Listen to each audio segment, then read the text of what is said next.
2022 2023కు national crime bureau ఇచ్చినటువంటి ఒక నివేదిక ఆధారంగా మీ బీజేపీ ఫలిత రాష్ట్రాల్లో ఉత్తరప్రదేశ్లో తీసుకుంటే 65,000 మంది మహిళలపై దాడులు జరిగాయి, అత్యాచారాలు జరిగాయి. ఇది ఎందుకు అవుతుంది అంటే అండి, ఒక కారణం అంటూ ఉండదు. మామూలుగా సామాజిక కారణాలు కూడా చాలా ఉంటాయి, సొసైటల్ కారణాలు ఉంటాయి. రాష్ట్రాలకు రావాల్సినటువంటి బకాయిలు కావచ్చు, రాష్ట్రాలకు రావాల్సినటువంటి నిధులు కావచ్చు, రాష్ట్రానికి రావాల్సినటువంటి ఫండింగ్ కావచ్చు, ఎందుకు నిర్లక్ష్య ధోరణి ప్రదర్శిస్తుంది కేంద్ర ప్రభుత్వం అంటే మీరు ఏం చెప్తారు? అసలు అది మహా తప్పు అంటున్నాను నేను. మీరు ఇది ఒక పెద్ద ఫేక్ న్యూస్. అది ఫేక్ న్యూస్ స్టార్ట్ చేసింది కేటీఆర్ గారు, నాకు బాగా తెలుసు.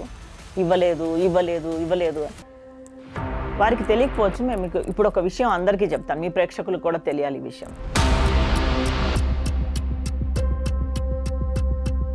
గత కేసీఆర్ ప్రభుత్వం మీద మీ ఒపీనియన్ మేడం? అర్బన్ మినిస్టర్ కూడా వచ్చి KTR use to Pat his back, you done a great job అని. సో ఏంటంటే ఒకటో రెండో మంచి చేసినప్పుడు మనం పొగుడుతాం. కేసీఆర్ ప్రభుత్వానికి రేవంత్ రెడ్డి ప్రభుత్వానికి ఇద్దరు ముఖ్యమంత్రులలో మీకు ఏం తేడా కనిపించిందంటే ఏం చెప్తారు? ఫ్రీ బస్సెస్ వల్ల ఉద్యోగం చేసే స్త్రీలకి అన్యాయం జరిగింది. ఒక అమ్మాయి ఇట్లా పంజగుట్టలో ఎక్కి ఎస్ఆర్ నగర్లో దిగింది ఊరికే, ఓకే, ఎంజాయ్ చేయడానికి. సో సినిమాలకు వెళ్తున్నారు, షికార్లకు వెళ్తున్నారు, అత్తమామలను చూడడానికి వెళ్తున్నారు. కరుణా గోపాల్ గారు ఇప్పుడు ఏదో తెలంగాణలో పార్లమెంట్ నుంచి ప్రాతినిధ్యం వహిస్తున్నారనేసి బాగా ప్రచారం జరుగుతుంది, ఎంతవరకు నిజం మేడం? మై ఇంటెన్షన్ ఈజ్ నాలాంటి వాళ్ళు with my kind of cake.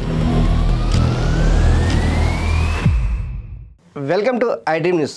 నేను మీ సంజయ్. పట్టుదల ఉంటే సాధించని లేదు అని నిరూపించడానికి మన ముందున్న గెస్టే నిదర్శనం అని చెప్పుకోవచ్చు.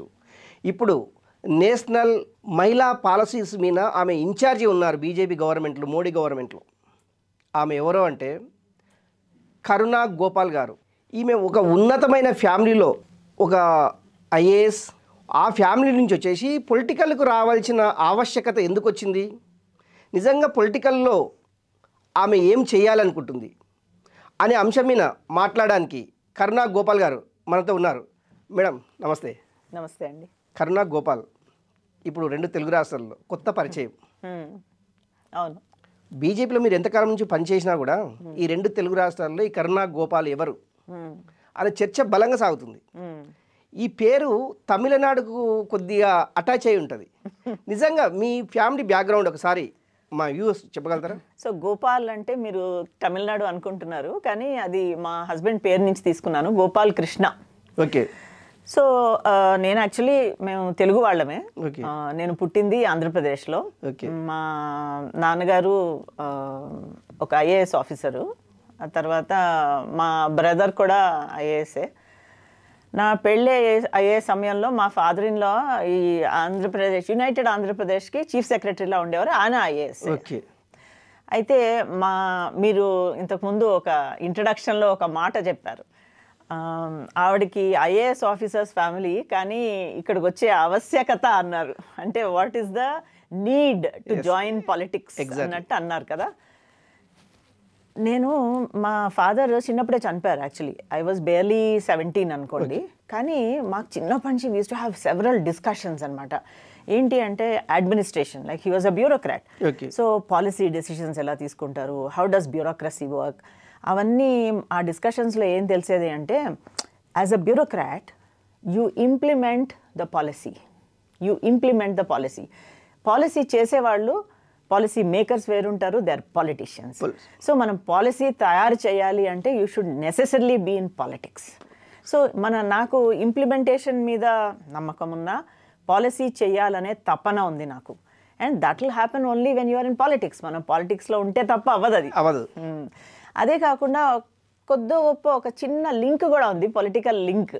అదేంటంటే మేము మచిలీపట్నంలో మా అమ్మగారి నాన్నగారు డాక్టర్ కస్తూరి సీతాపతిరావు అని ఉన్నారు.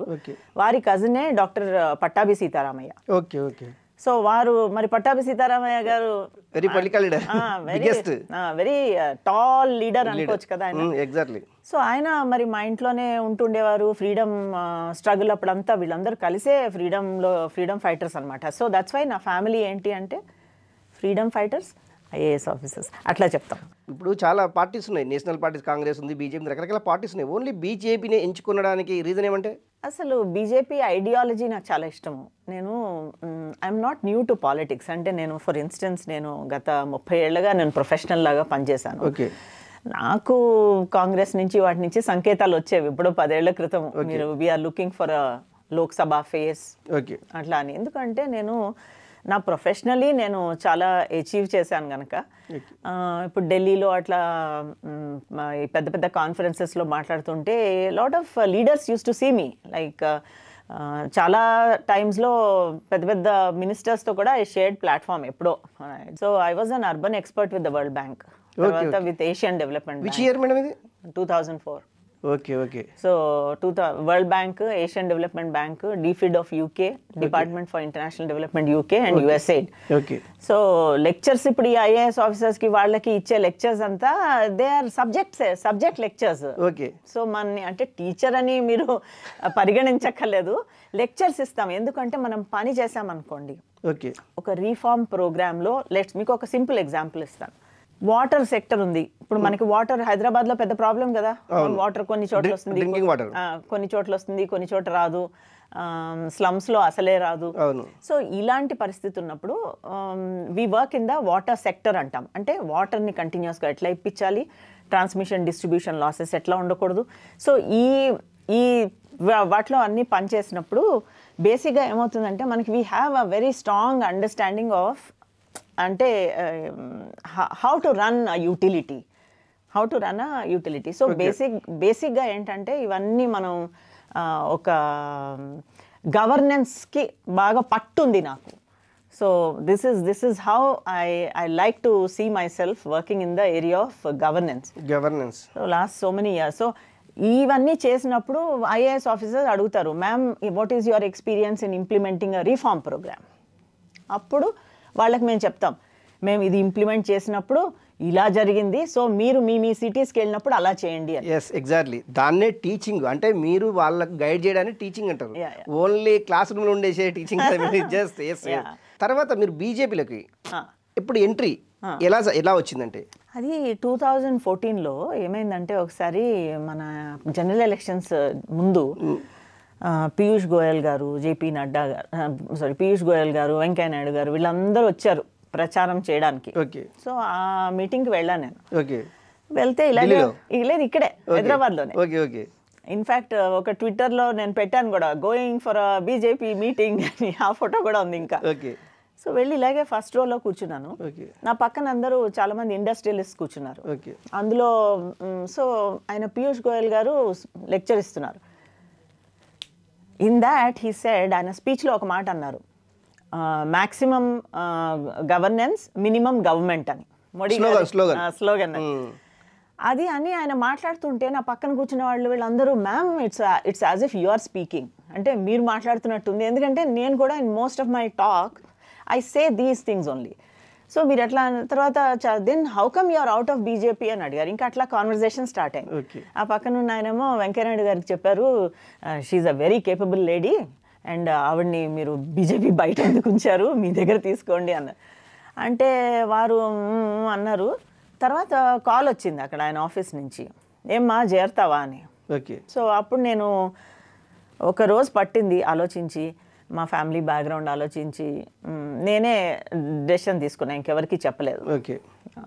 సో పర్లేదు, నాకు ఐఎమ్ హ్యాపీ, వెరీ హ్యాపీ. 2022-2023కు నేషనల్ క్రైమ్ బ్యూరో ఇచ్చినటువంటి ఒక నివేదిక ఆధారంగా మీ బీజేపీ ఫలిత రాష్ట్రాల్లో ఉత్తరప్రదేశ్లో తీసుకుంటే 65,000 మంది మహిళలపై దాడులు జరిగాయి, అత్యాచారాలు జరిగాయి. వీటిపైన ఇలాంటి పాలసీస్ పైన మీరు ఎప్పుడు స్టడీ చేయలేదా? ఈ స్టడీ ఇదే అసలు మేము స్టడీ చేసేది. In fact you'd be surprise to know, మన NCRB data, national crime records bureau data ప్రకారం చూస్తే actually crime rate is coming down in Uttar Pradesh. ఆయన ఏం చేశారంటే ఉత్తరప్రదేశ్లో పూర్వం, మీకు ఒక ఎగ్జాంపుల్ ఇస్తాను. నేను యాక్చువల్లీ నా most of my world bank assignments ఉత్తరప్రదేశ్లో, అంటే ఢిల్లీకి వెళ్ళి ఢిల్లీ నుంచి ఉత్తరప్రదేశ్ వెళ్ళేవాళ్ళం. ఉత్తరప్రదేశ్కి కార్లోకి వెళ్ళాలి ఒక్కదాన్ని అంటే ఎంత భయపడేవాళ్ళం. ఇప్పుడు ఇట్స్ అబ్సల్యూట్లీ సేఫ్ అసలు. ఎందుకు అంటే మన యోగి గారు ఒక బ్యూటిఫుల్ ప్రోగ్రామ్ ఆయన ఒక శ్రీ శక్తి ప్రోగ్రామ్ ఒకటి పెట్టారు. ఆ Shakti programme is so powerful. In fact one of the కన్సల్టేషన్స్లో నన్ను కూడా ఇన్వాల్వ్ చేశారు. ఇదేంటంటే this is a all round 360 protection for women. అందుకనే మీరు ఇప్పుడు అక్కడ హులిగన్స్ లేరు, చాలా మందిని పంపించేశారు. ఆ తర్వాత సో ఏంటంటే క్రైమ్ రేట్ తగ్గింది. మీకు ఇంకొక విషయం చెప్పాలి నేను ఇక్కడ, తెలుగు రాష్ట్రాల్లో క్రైమ్ పెరిగింది. తెలుగు రాష్ట్రాల్లో క్రైమ్ పెరిగింది. ఇన్ఫ్యాక్ట్ మన తెలంగాణలో పెరిగింది. అంటే ఈ మధ్యలో ఏంటంటే మనం పూర్వం బీఆర్ఎస్ వాళ్ళు చెప్తూ ఉండేవారు, మా చాలా బెస్ట్ పోలీసింగ్ అని. ఫ్రెండ్లీ పోలీసింగ్ ఏమీ లేదు. ఫ్రెండ్లీ పోలీసింగ్ మొన్న చూసారు కదా, ఆవిడ్ని మా ఏబీవీపీ ఆవిడని ఇట్లా జుట్టు పెట్టి ఈడ్చుకొని వెళ్ళారు. అదేం ఫ్రెండ్లీ పోలీసింగ్. అయితే క్రైమ్ ఈజ్ గోయింగ్ అప్. బాగా ఫెనామినలీ హై రేట్స్ ఆఫ్ క్రైమ్ ఉంది ఇప్పుడు మనకి. ఒకటి మేడం, దేశవ్యాప్తంగా ఓకే తెలుగు రాష్ట్రాల్లో మనం మాట్లాడుకుందాం, అది ఒకటి. ఇప్పటికి 25 రాష్ట్రాల్లో బీజేపీ ముఖ్యమంత్రులు ఉన్న రాష్ట్రాలు ఉన్నాయి, 26కు పైగా. కానీ ఎక్కడ చూసినా, ఏ స్టేట్లో చూసినా కూడా, మధ్యప్రదేశ్ తీసుకోండి, హిమాచల్ ప్రదేశ్ తీసుకోండి, రాజస్థాన్ తీసుకోండి, ఉత్తరప్రదేశ్ తీసుకోండి, ఈ మహిళలపైనే దాడులు ఎందుకు జరుగుతున్నాయి అంటే మీరు చేసిన స్టడీ ఏంటి, ఎందుకు జరుగుతున్నాయి అంటే ఏం చెప్తారు? మీరు చూడండి, యాక్చువల్లీ ఫస్ట్ ఫ్యాక్ట్ కరెక్షన్ ఇస్తారు. మాది కన్నా ఇవాళ వెస్ట్ బెంగాల్ చూసారా మీరు? అక్కడ వెస్ట్ బెంగాల్లో ఏమవుతుందో మీరు చూసారు. West Bengal is unbelievably high, crime rate is very high. ఇది ఎందుకు అవుతుంది అంటే అండి, ఒక కారణం అంటూ ఉండదు. మామూలుగా సామాజిక కారణాలు కూడా చాలా ఉంటాయి, సొసైటల్ కారణాలు ఉంటాయి. ఇంకొకటి ఏంటంటే మన చేతిలో కొన్ని ప్రతిదీ గవర్నమెంట్ కంట్రోల్ చేస్తుంది అనుకుంటాం మనం.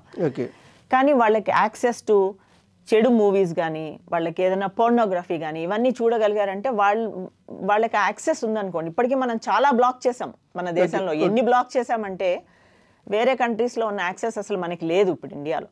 సో ఇటువంటి యాక్సెస్ ఉండబట్టి వాళ్ళు కొంచెం డిఫరెంట్గా బిహేవ్ చేస్తారు. రెండోది ఏంటంటే ఇట్స్ అబౌట్, నేను ఎప్పుడు ఒక విషయం చెప్తాను, క్రైమ్ని అందరం అయ్యాక మనం పనిష్ చేస్తాం, కానీ ప్రివెంటివ్. నేను మా ట్విట్టర్లోకి వెళ్ళి చూడండి, నేను అట్లీస్ట్ ఎన్ని number of times I have tweeted to మన కేంద్ర మంత్రి Smriti Iraniji. For everything I repeatedly say, ma'am it's important to prevent crime. మనం prevention is better than cure. దానికి చాలా రకాలు చేస్తున్నామండి. మీకు ఒకటి, మనం ఒక రకమైన యాప్స్, ప్రతి ఒక్కరికి ఒక స్మార్ట్ ఫోన్ ఉంటుంది కదా, సో అది యాప్ అనమాట. మనం బద్దకించకుండా యాప్ మనం వెళ్ళంగానే ఆన్ చేసేసుకుంటే it will track everything. And ఈ మధ్యలో కొత్తగా వచ్చింది ఏంటంటే నీకు లొకేషన్, అంటే you can share your presence with some 7 known people అట్లాగా. సో ఇవన్నీ ఉండబట్టి బాగుంది. తెలంగాణలో మీరు చూసారు హాకై అని పెట్టారు, అవును, కానీ అది సరిగా పనిచేయలేదు. అది నాకు తెలుసు, ఎందుకంటే మేము టెస్ట్ చేస్తూ ఉంటాం కదా. సో కొన్ని విషయాల్లో తగ్గాలండి. ఒకటి ఏంటంటే డొమెస్టిక్ వైలెన్స్. ఒకటి మీకు ఒక విషయం చెప్తాను, ఇది మీరు బాగా మీ ఆడియన్స్కి బాగా తెలియాలి ఈ విషయం. ఆడవాళ్ళకి డొమెస్టిక్ వైలెన్స్ ఎక్కువ ఉంటుంది కదా, ఎవరో ఎప్పుడు హస్బెండ్స్ కొట్టడము, ఎవరో ఒకళ్ళు కొట్టడం. అది ఎందుకు జరుగుతుంది అంటే ఆవిడకి ఫైనాన్షియల్ స్టెబిలిటీ లేకపోవడం వల్ల. నువ్వు వెళ్ళిపో ఇంట్లోంచి, నువ్వు వెళ్ళిపో, నేను నిన్ను వదిలేస్తే రోడ్డు మీద పడిపోతావు, ఇట్లాంటి మాటలు అంటూ ఉంటారు. మోడీ గారు ఏం చేశారంటే దీనికి ఆవాస్ యోజన అని చెప్పి చక్కగా ఇల్లు కట్టించారు, పేదవాళ్ళకి ఇల్లు కట్టించి. కాంగ్రెస్ అప్పుడు ఎన్ని కట్టారు తెలుసా? 8 లక్షలు మాత్రమే కట్టారు. 8 లక్షలు నాకు బాగా గుర్తుంది, ఎందుకంటే నేను ఆ కాంగ్రెస్ టైంలో కూడా పని చేశాను. అంటే టోటల్ ఇండియా వైజ్ 8 లక్షలు. 8 లక్షలు. ఓకే. మాకు 4 కోట్లు. ఓకే. అంటే 4 కోట్లు శాంక్షన్ అయ్యాయి. ఇప్పుడు 3 కోట్లు పైన కట్టేశాము. కట్టేసి ఇవి డిస్ట్రిబ్యూట్ చేశాక పేదవాళ్ళకి ఇచ్చినప్పుడు రిజిస్ట్రేషన్ ఆడవారి మీద జరుగుతుంది, ఆడవారి పేరు మీద. అప్పుడు ఏమవుతుంది, రైట్స్ మొత్తం మహిళలకు ఉంటాయి. నువ్వు ఇంట్లోంచి వెళ్ళిపో అనే ఛాన్స్ లేదు, నేను కొట్టే ఛాన్స్ లేదు. సో డొమెస్టిక్ వైలెన్స్ యాక్చువల్గా కిందకు వచ్చింది. సో ఏంటంటే అండి, గుడ్ పాలసీ అంటాం కదా, that's a good policy. So దాంతో క్రైమ్ తగ్గిపోయింది. మీకు ఇంకొక విషయం కూడా చెప్తాను, మెట్రో రైల్. ఇప్పుడు మీకు తెలుసు కదా, మా గవర్నమెంట్ వచ్చాక, మొన్నటి అసలు మా గవర్నమెంట్ లేనప్పుడు మెట్రో ఎక్కడ ఉండేదండి? కల్కటా వినేవాళ్ళం, ఢిల్లీ వినేవాళ్ళం, అంతకుమించి ఏం లేదు. హైదరాబాద్ జస్ట్ స్టార్ట్ అయింది అప్పుడు, నాకు బాగా గుర్తు, 2010 రోసయ్య గారి టైంలో. నేను ప్రపంచం అంతా వెళ్ళి నేను స్పీచ్లు ఇచ్చేటప్పుడు చెప్పేదాన్ని, metro rail in Hyderabad has started, దానికి $1 billion అని చెప్తుండేదాన్ని, 7,000 కోట్లని. ఇప్పుడు అఫ్ కోర్స్ మీకు తెలుసు ఎంత అయిందో. అయితే ఈ మెట్రో రైల్ ఇవ్వడం వల్ల ఆడవాళ్ళకి సేఫ్ జర్నీ, తర్వాత లాస్ట్ మైల్ కనెక్టివిటీ అంటాం. సో రీసెర్చ్ ఎట్లా చెప్తుందంటే ఇంట్రెస్టింగ్ థింగ్స్ చెప్తుంది. మీరు మెట్రో నుంచి లాస్ట్ మైల్ దిగుతావు, ఇంటి వరకు నువ్వు మళ్ళీ ఏ ఆటోనో ఏదో వేసుకుని వెళ్ళాలి కదా, ఆ కనెక్షన్ కూడా ఇచ్చిందంటే 9% women will start working. So అంటే ఎక్స్ట్రా పెరిగిపోతారనమాట. So and it's a safe way of travel. Public transport is always safe అండి, చాలా అంటే చాలా సేఫ్. సో మేము from NDA we did only that. నేషనల్కు ఈ యొక్క పాలసీస్, మహిళా పాలసీస్ మీద చేసేటటువంటి కార్యక్రమాలు ఏవైతే ఉన్నాయో, ఓకే అది గుడ్ గవర్నెన్స్ రకరకాలుగా మీరు చెప్తుంటారు కదా మేడం. ఓకే, ఈ పాలసీస్ మీద కేంద్ర ప్రభుత్వానికి ఇచ్చినటువంటి నివేదికల్లో ఇంప్లిమెంటేషన్ ఏమన్నా చేశారంటే మీరు ఏం చెప్తారు? ఇప్పుడు చూడండి, మాది స్టార్ట్ అయ్యి ఇది ఎప్పుడు మా డిపార్ట్మెంట్ కొత్తగా స్టార్ట్ చేశారు మా బీజేపీలో. ఓకే, 2 years అయింది. అయితే ఇప్పుడు ఏంటంటే మేము still research, policy has to be backed by research. అంటే మనం ఒక పాలసీ చెప్పామంటే, సపోజింగ్ ఉజ్వల స్కీమ్ చేద్దాము అని అన్నారు అనుకోండి, ఉజ్వల ఎందుకు చేస్తారు, అలా ఎందుకు అవసరమా అని అడగచ్చు మన ప్రైమ్ మినిస్టర్. అప్పుడు మనం ఏం చెప్తామంటే దీనివల్ల ఒక 20 కోట్ల ఆడవాళ్ళకి లంగ్ డిజీజ్ వచ్చింది అని. So that is research. So రీసెర్చ్ని చూపిస్తే అది పాలసీ పరంగా వాళ్ళు మారుస్తూ ఉంటారు. ఇప్పుడు మీకు నేషనల్ న్యూట్రిషన్ మిషన్ ఉంది కదా, అది అంతే. ఏంటి అంటే మనకి స్టంటింగ్ ఉంటుంది, పిల్లలకి సరిగా పెరగరు. అది ఆచరణలో సాధ్యమైతలేదు కదా మేడం, గ్రామీణ స్థాయికి అయ్యో ఇప్పుడు చాలా అయిందండి. మీరు సర్ప్రైజ్ అవుతారు. మీరు సర్ప్రైజ్ అవుతారు. నేషనల్ న్యూట్రిషన్ మిషన్ నాకు బాగా తెలుసు, కాంగ్రెస్ టైంలో ఎట్లా ఉందో ఇప్పుడు ఎట్లా ఉందో. ఇప్పుడు ఎట్లా ఉందంటే ఈవెన్ డ్యూరింగ్ కోవిడ్ టైం మేము ఒక ఇంట్రెస్టింగ్ ప్రోగ్రామ్ ఒకటి పెట్టాం. ఏంటి అంటే అది 1000 day ప్రోగ్రామ్ అంటాం. సో మహిళ ప్రెగ్నెంట్ అయిన వెంటనే from the pregnancy to the 1000 days, ante to the second year of the child, government will give nutritious food anamata. Mari 2 years enduku ante 2 years lopala brain develop avutundi. So the point is we have enhanced it. There are better results even during COVID. నాకు బాగా గుర్తుంది, సత్తు అని అంటారు కదా బిహార్లో, వాటి లడ్డూలు ఇచ్చారు, తర్వాత డ్రై ఫ్రూట్ లడ్డూలు ఇచ్చారు. అది మాత్రం ఎప్పుడు ఎక్కడ స్టాప్ అవ్వలే.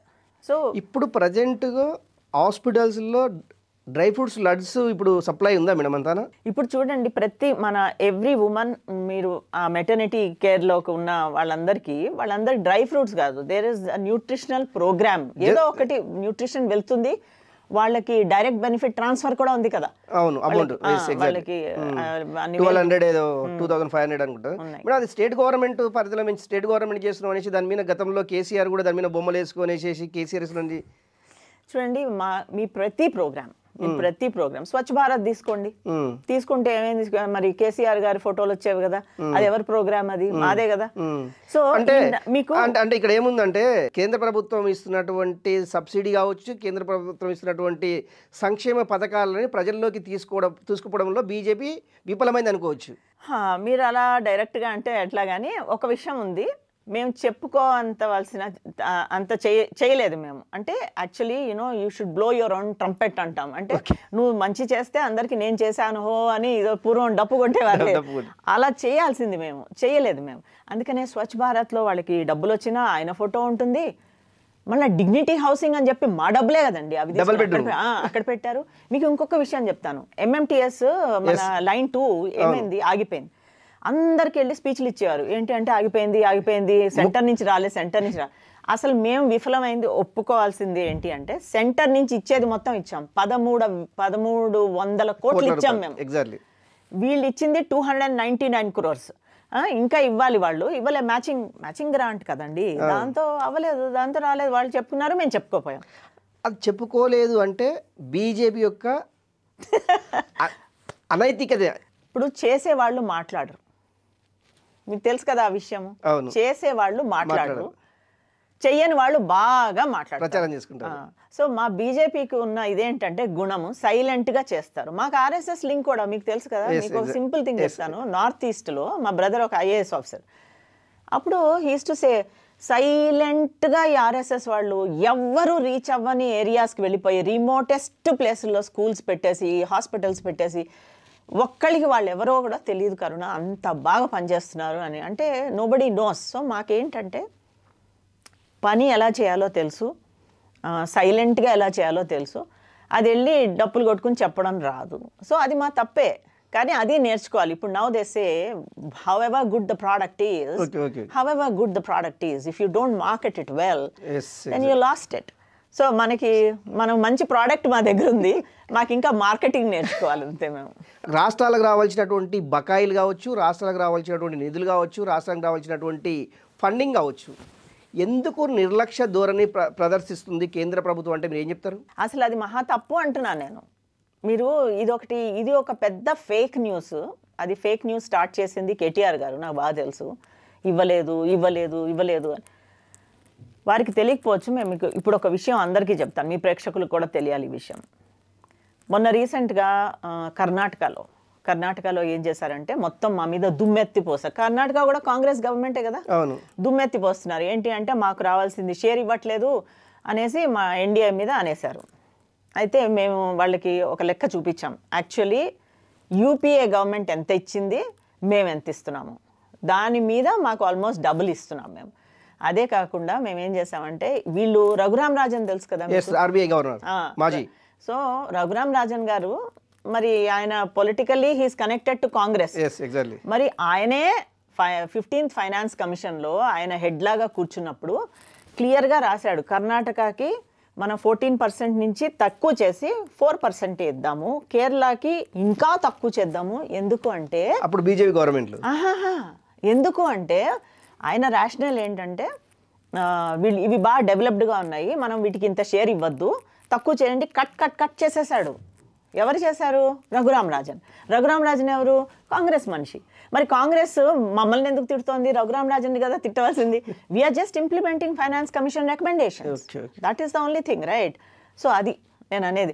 సో ఇదంతా ఒక రకమైన ఫేక్ న్యూస్ అండి. మాకు ఇవ్వట్లేదు, నాకు బాగా గుర్తుండేది, చాలా యారగెంట్గా కేటీఆర్ గారు నిర్మలా సీతారామన్ గారిని అందరినీ అట్లా పెద్ద చిన్న తెలియకుండా అలా తిట్టేసేవారు. That's a very wrong thing to do.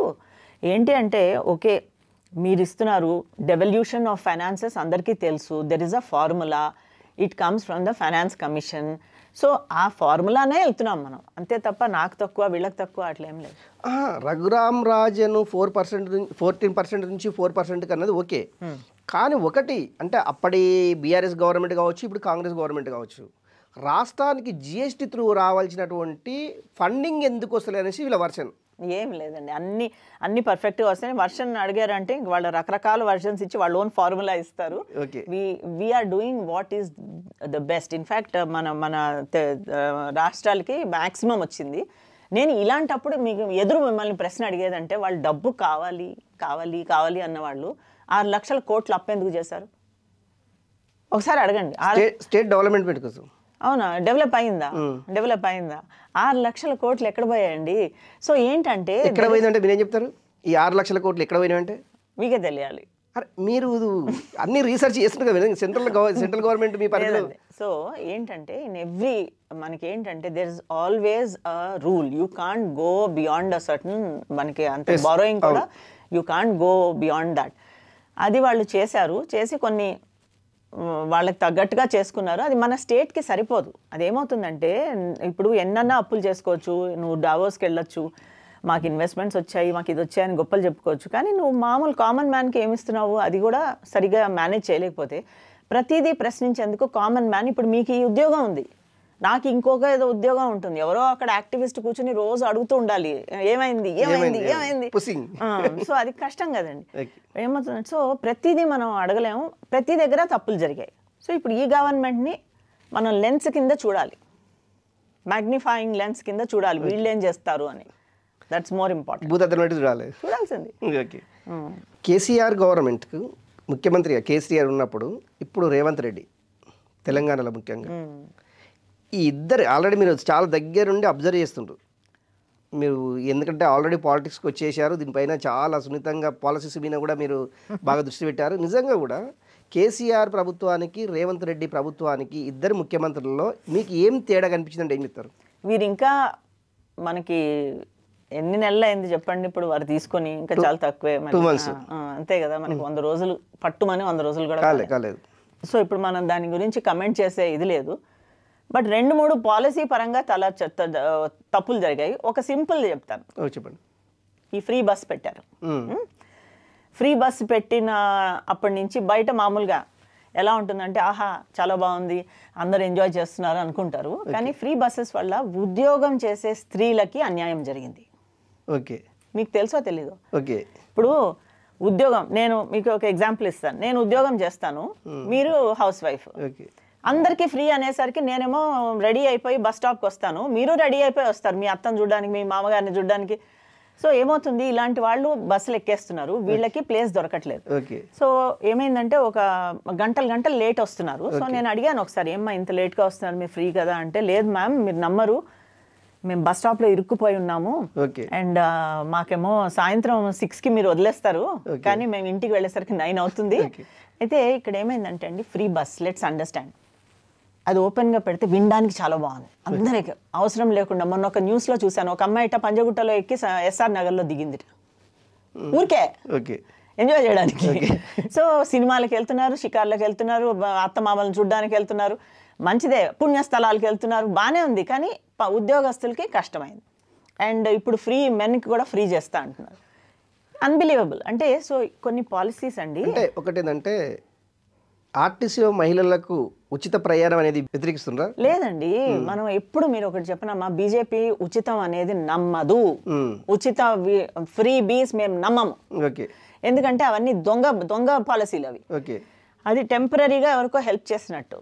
ఇప్పుడు give a fish or give a teach him fishing అంటాం కదా, అంతేగాని నువ్వు ఫిష్ ఇస్తే వాడు ఆ రోజు తింటాడు, ఊరికే ఇంకా వేస్ట్ అయిపోతాడు. So we don't believe in free బీస్ అట్ ఆల్. అండ్ మీకు విషయం తెలీదు, చాలా మంది కూడా మా దగ్గర 10వ పరకో తీసుకోండి మమ్మల్ని కూర్చొనివ్వండి బస్సుల్లో అంటున్నారు, తెలుసా? They don't mind paying money, వాళ్ళకి కూర్చునే ప్లేస్ కూడా దొరకట్లేదు. ఫ్రీ వాటితో అదే ప్రాబ్లం అండి. Free is not good for the nation. ఇప్పుడు నేను వచ్చి ఏదో ఫ్రీగా అనౌన్స్ చేసేస్తాను, అది ఎక్కడి నుంచి వస్తుంది, నువ్వు ఎలా మేనేజ్ చేస్తావు, ఎన్ని బస్సులు పెంచుతావు, ఎన్ని బస్సులు పెంచితే నీకు రోడ్ విడ్త్ ఎంత ఉంది, రోడ్ విడ్త్ ఉన్న పొల్యూషన్ ఏం చేస్తావు నువ్వు, ఓల్డ్ బస్సెస్ నేను చేస్తావు. It's unbelievable because I know I work in the area of transportation. నాకు తెలుసు. ఇప్పుడు అన్ని బస్సులు పెట్టారు, ఇప్పుడు 1400 బస్సెస్ని పెడతాము అంటున్నారు. ఒక్కసారి చూడండి, imagine what the roads will be like. ఈ నిత్యావసర వస్తువులకు సంబంధించింది ఏంటంటే ప్రతిరోజు మనము మహిళలు బాగా ఇబ్బంది పడేది అంటే ఈ 1300 రూపాయల గ్యాస్ సిలిండర్. ఈరోజు ఇక్కడ కాంగ్రెస్ గవర్నమెంట్ 500కు గ్యాస్ సిలిండర్ అంటే రేపు మార్చి 1 నుంచి ఇవ్వాలని ఒక ప్రపోజల్ కూడా రాష్ట్ర ప్రభుత్వం తయారు చేసింది. నిజంగా ఒక రాష్ట్ర ప్రభుత్వం ఒక గ్యాస్ సిలిండర్ని 1300 నుండి 500కి ఇస్తున్నప్పుడు సెంట్రల్ గవర్నమెంట్ పరిధిలో ఉంటుంది ఇదంతా గ్యాస్కి సంబంధించినటువంటి. ఇప్పుడు ఇస్తున్నారా? రేపు 13 డేట్ నాడు అనౌన్స్ కూడా చేశారు కదా మేడం, చేశాక 1 మంత్ అయ్యాక మాట్లాడుకుందాం. ఇలాంటి పాలసీస్ ఏమన్నా పార్లమెంట్ ఎన్నికల్లో మోడీ ప్రకటించే అవకాశం ఉందా? ఏం లేదండి, ఎందుకంటే రేట్స్ అనేవి they are determined, like petrol and diesel rates they are determined by the supply. అంతేగాని మనం ఏదో ఇష్టం వచ్చినట్టు చేయలేం. మీకు అన్ని ఎగ్జాంపుల్స్, మీకు నీళ్ళ ఎగ్జాంపుల్ ఇస్తానండి. ఫర్ ఇన్స్టెన్స్ మీకు ఫ్రీ వాటర్ అని చెప్పి మన కేసీఆర్ ఏం చేశారు, ఫార్మర్స్ కి ఫ్రీ వాటర్ ఎక్కడి నుంచో రప్పిస్తున్నారు. రప్పిస్తే ఏమైంది, అది మన వాటర్ పంప్ చేసామనుకో, వాటర్ పంప్ చేస్తే you pay electricity. So electricity bills కోట్లల్లో వెళ్ళింది. సో ఆ ఎలక్ట్రిసిటీ డిపార్ట్మెంట్కి వీళ్ళు డబ్బు పే చేయలేదు, అది మునిగింది, ఆ డిస్కామ్ మునిగింది. సో బయట వాళ్ళందరికీ నేను ఫ్రీ అంట, అసలు యాక్చువల్లీ వాళ్ళ ఓన్ డిపార్ట్మెంట్స్ని ముంచేస్తున్నారు. So anything free is not good for economy, గత కేసీఆర్ ప్రభుత్వం మీద మీ ఒపీనియన్ మేడం? మాటలు ఎక్కువ, పని తక్కువ, అదే నా ఒపీనియన్.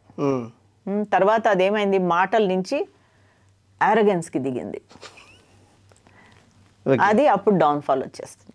ఇప్పుడు ఏమవుతుందంటే ఎప్పుడన్నా అంతే కదండి, మీరు కాన్ఫిడెన్స్ ఇస్ డిఫరెంట్ ఫ్రమ్ ఆరోగెన్స్. ఇప్పుడు మీరు కాన్ఫిడెంట్గా పనిచేయండి, మీరు నమ్మరు. ఒకప్పుడు నేను కేటీఆర్ గారిని పొగిడిన ట్వీట్స్ కూడా ఉన్నాయి. ఆయన ఏదో మంచి చేస్తున్నాడు అంటే నేను దట్స్ గుడ్ దట్ కేటీఆర్ గారు ఈస్ డూయింగ్ దిస్ అని నేను ట్వీట్ చేస్తే చాలా మంది అడిగారు, మేడం మీరు ఆపోజిషన్లో ఉండి మీరేంటి మ్యామ్ ఇట్లా. నేను అన్నాను, లేదండి, ఒక మనిషి మంచి చేస్తే మనం పొగడాలి కదా. సో వాళ్ళని మెచ్చుకోవాలి, పొగడ్డం కాదు, మెచ్చుకోవాలి. సో నేను అదే చేశాను. బెటర్ దెన్ వర్క్ అనేసి 100%. మా అర్బన్ మినిస్టర్ కూడా వచ్చి KTR use to Pat his back, you done a great job అని. సో ఏంటంటే ఒకటో రెండో మంచి చేసినప్పుడు మనం పొగుడుతాం.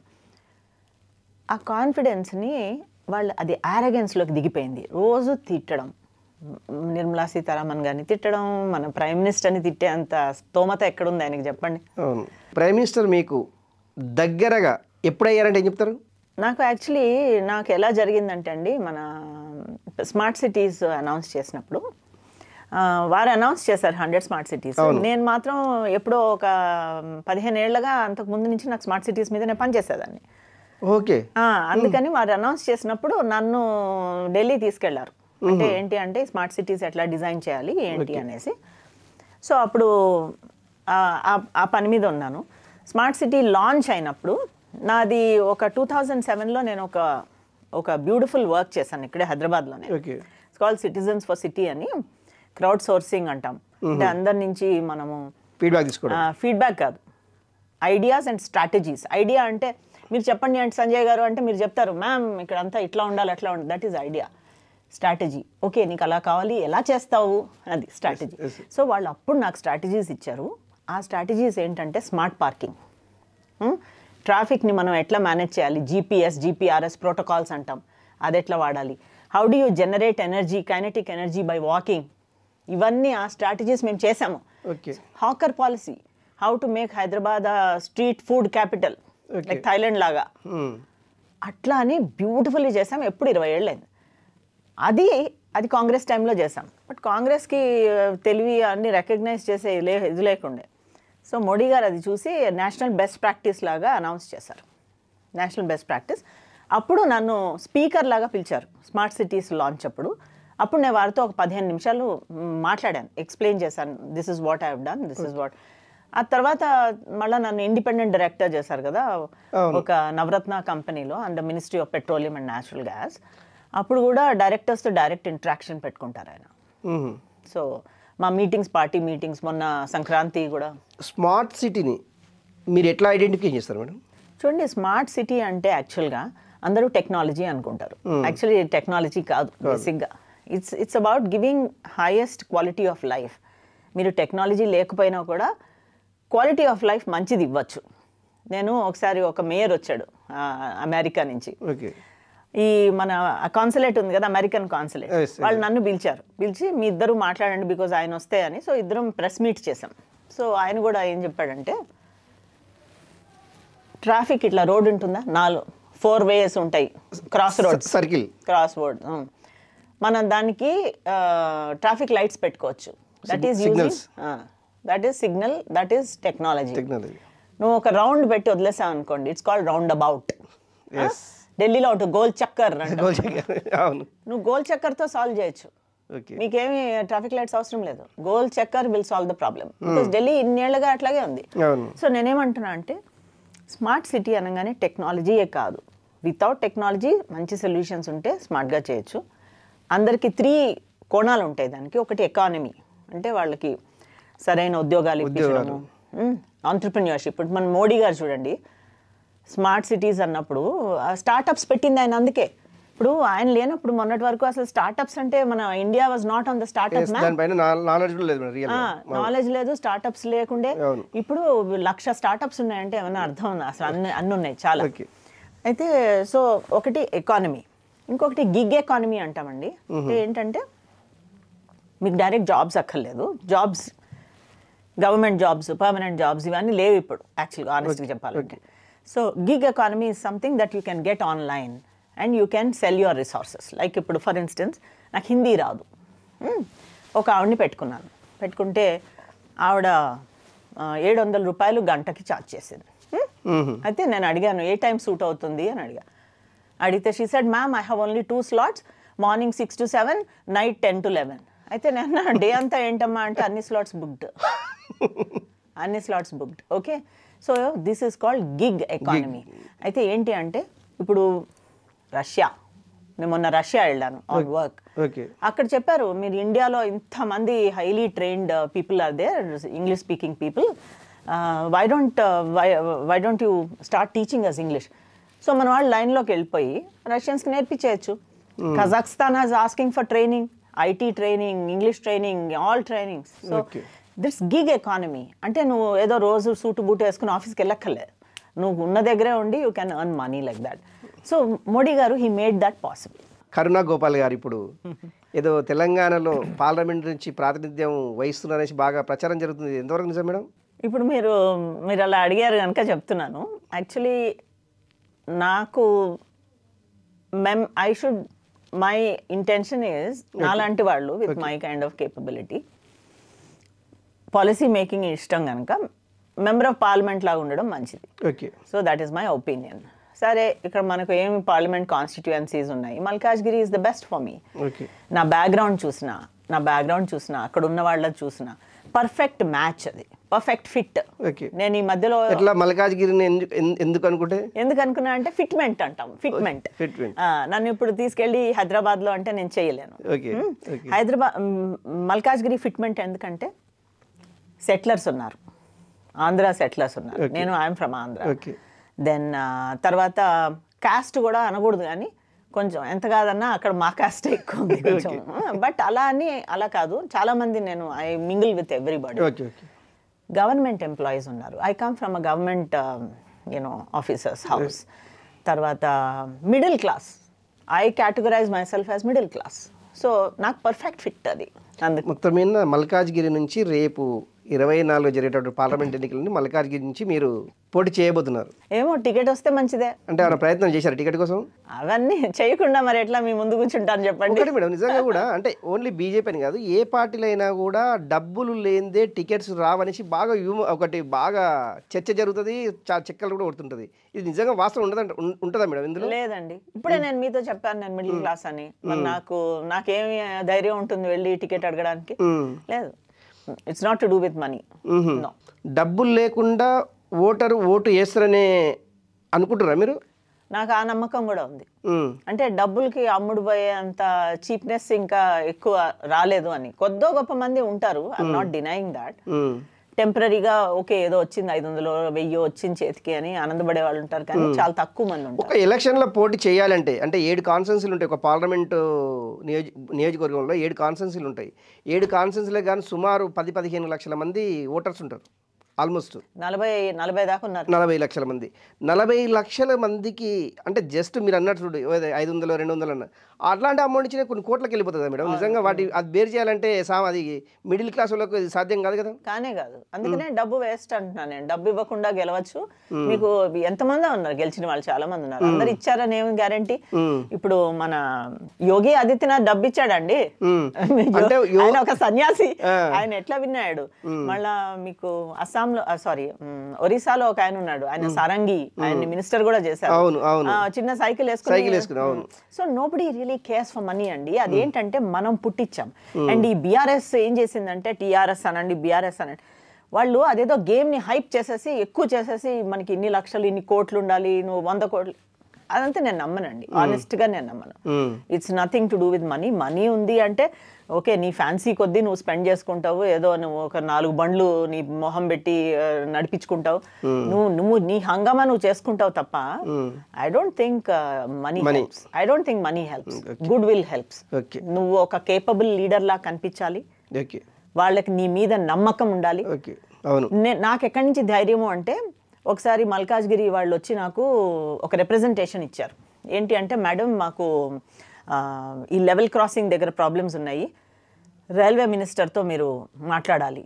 ఆ తర్వాత మాకు మెట్రో ఎక్స్టెన్షన్ కావాలి. ఒక 3 లక్షల మంది మల్కాజ్గిరి నుంచి హైటెక్ సిటీ వెళ్తారు పర్ డే.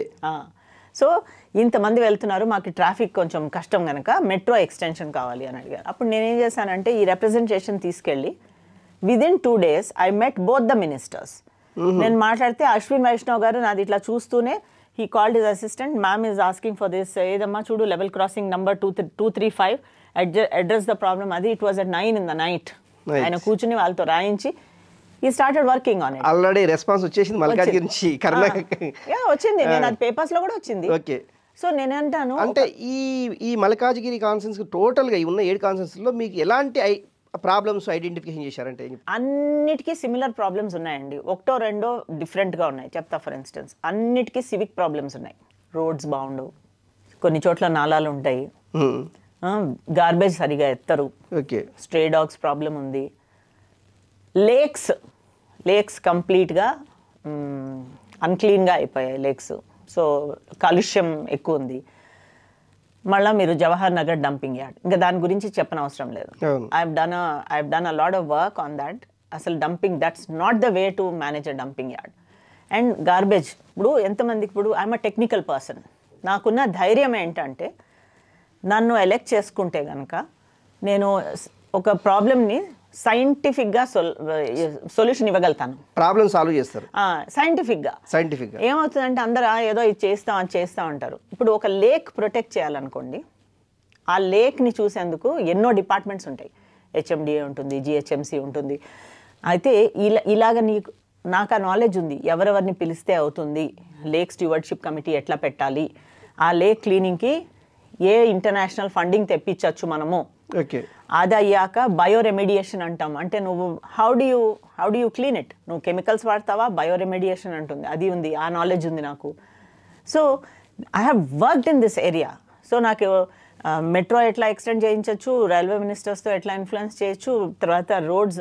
ఇప్పుడు ఫర్ ఇన్స్టెన్స్ గార్బేజ్ లిఫ్టింగ్ అండి, I know how many metric tons gets lifted.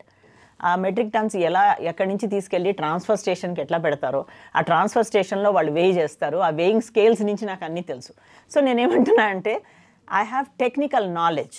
So దీంతో నేను I can solve many problems of the constituency. Already smart సిటీల మీద మీరు సర్చ్ చేశారు, ఆల్మోస్ట్ మహిళా దాని మీద పాలసీస్ మీద వర్క్ చేశారు. వీటన్నిటి మీద అవగాహన ఉంది కనుక ఇది చేయడంలో పెద్ద కష్టమేం కాదనేసి మీ ఉద్దేశం, అంతే కదా? నాలెడ్జ్ ఉంటే ఏదైనా చేయొచ్చండి. నాలెడ్జ్ ఉండాలి, గుడ్ విల్ ఉండాలి. ఇప్పుడు ఏంటంటే నాలెడ్జ్ గుడ్ విల్ ఉంటే సరిపోదు మేడం, చేయాలని తపన ఉండాలి, తపన కూడా ఉండాలి. సో రెండు, మీరు మూడోది ఇచ్చారు, కరెక్ట్, అది ఉండాలి.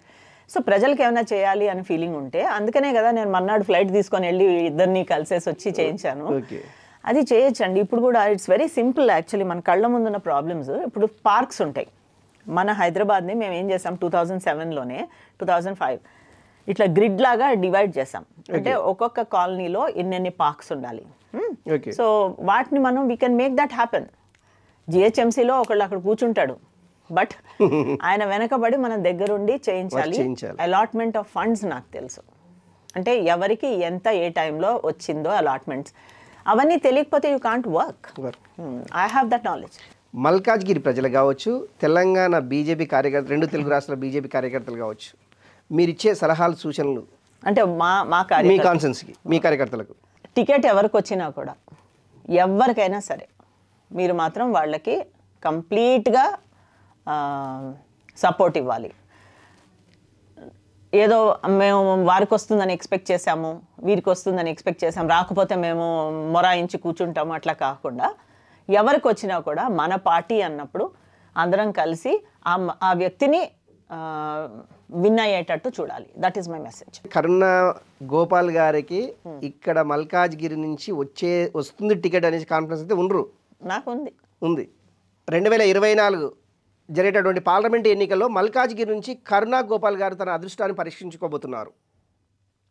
రేపు ఎలక్షన్ జరిగిన తర్వాత కరుణ గారు గెలిచిన తర్వాత మళ్ళీ ఐ డ్రీమ్కే స్పెషల్గా ఇంటర్వ్యూ ఇస్తుంటున్నారు. ఇది ఈరోజు డిబేట్. మళ్ళీ మరో డిబేట్తో మళ్ళీ కలుద్దాం. నమస్తే.